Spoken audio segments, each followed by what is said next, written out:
Namaste. Annyeonghaseyo, 친구. Ni hao. Sawadee. Ohayo gozaimasu. Mabuhay, Philippines! And today, we're gonna talk about globalization. And in doing so, we're gonna talk about how it started. Our world today experiences a worldwide economic interdependence. But when and how globalization started? But first, what is globalization? Any idea? So globalization is a cultural phenomenon. According to a Swedish journalist, Thomas Larsson, globalization is a process of world shrinkage of distances getting shorter and things moving closer. So first is the Silk Road. It was said that globalization started in the Silk Roads.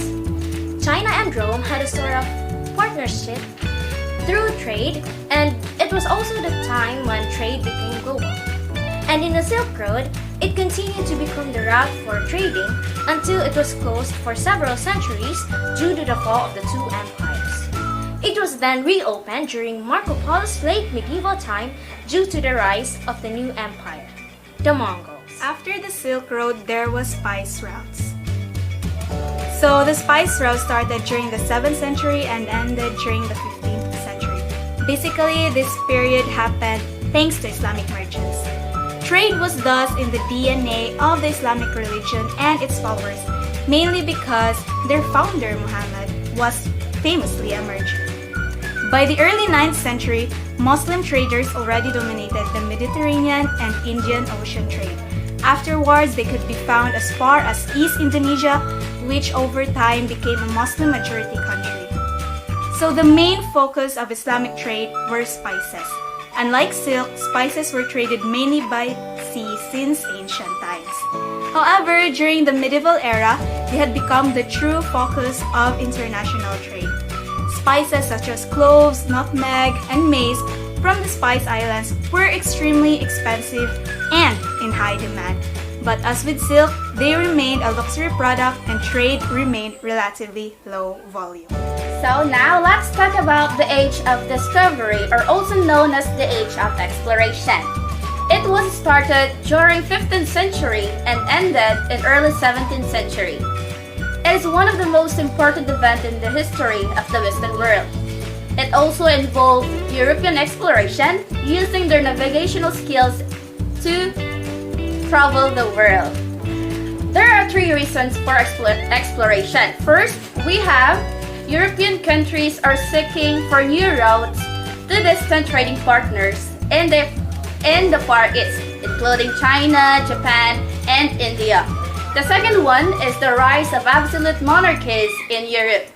Lastly, it is because of the European of that time were interested in foreign countries. So next, let us have the first wave of globalization. By the end of the 18th century, through the establishment of the British Empire, with innovations like steam engine and other industrial machines, this was the first industrial revolution of the British steamships and trains that could transport goods over thousands of miles, both within countries and across the countries. They started to mass export meat.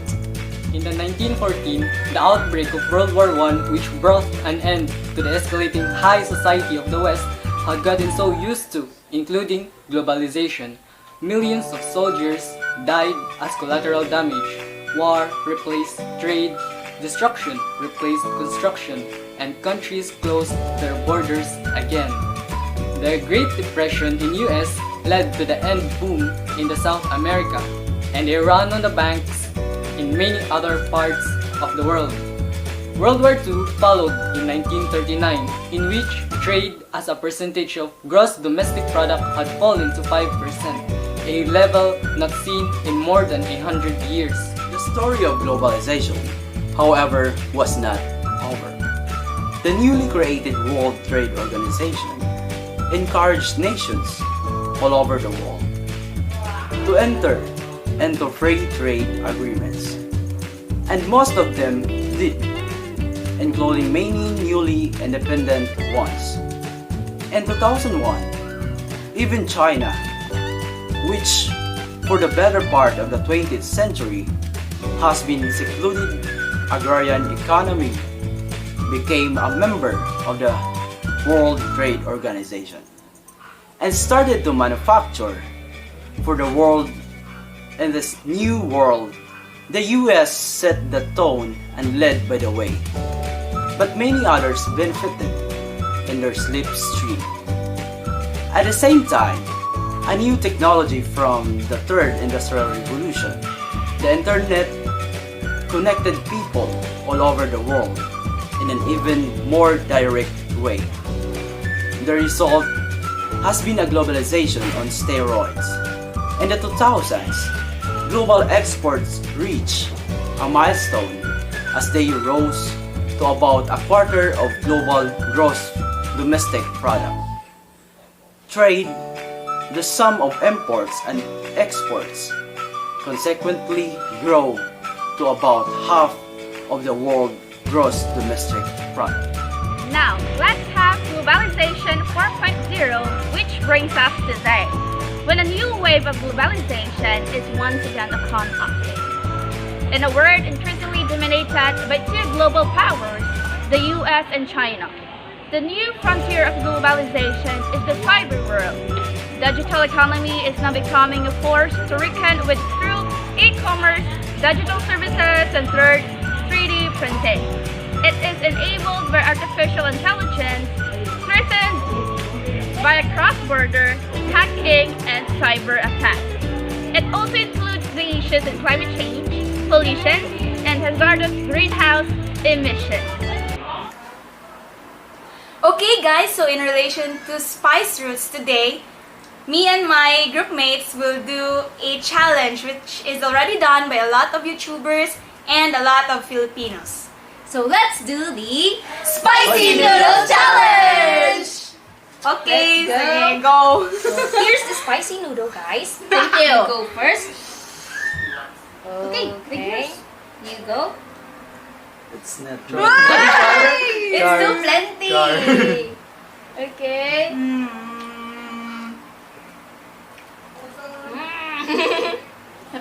I can feel the sensation already. We here in the Philippines, we suwak this with kanon. I'm it was so spicy. It's kind of burning. Do you have water? How was it? I need water. Yeah, we're gonna finish this. Clean. Here. Here is it. Yay! Okay, so we've was completed the the challenge, spicy the challenge. spicy noodle challenge.